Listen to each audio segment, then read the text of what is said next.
কোশ্চিনকালে ইমানদার নয়, ওই ব্যক্তি কোশ্চিনকালে ইমানদার নয়, ওই ব্যক্তি কোশ্চিনকালে ইমানদার নয়। কিলা মান হিয়া ইয়া রাসূলুল্লাহ, আল্লাহর নবীকে বলা হলো ইয়া রাসূলুল্লাহ সেই লোকটা কে যে আল্লাহর প্রতি ইমানদার নয়, যে আল্লাহর প্রতি ঈমান আনে নাই, সে কে?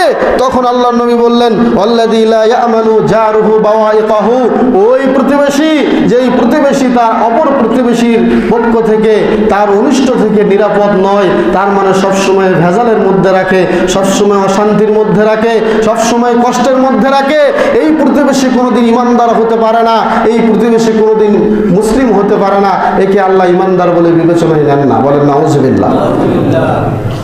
আপনার একটা কথায়, একটা পরামর্শে আপনার পরিবারের পাশাপাশি আপনার প্রতিবেশী সুখে থাকতে পারে, কিন্তু হয়তোবা একটু কষ্ট হবে, আপনার এটা করতেছেন না। জি না, আপনি আদর্শ পুরুষ নামের কলঙ্ক। এটা পুরুষের কাজ নয়, এটা হচ্ছে শয়তানের কাজ। কার কাজ?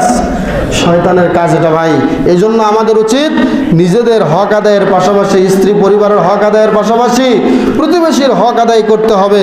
কারণ বিশ্বনবী বলেছেন, আমার কাছে জিবরাইল আসতো, এসে এমন ওসিয়ত করতো প্রতিবেশী সম্পর্কে, এমন ওয়াজ আমাকে করত, মনে হতো যে আমার সম্পত্তি আমার প্রতিবেশীকে আল্লাহর নবী এই আল্লাহ পাক দিতে বলতেছেন। বলেন সুবহানাল্লাহ।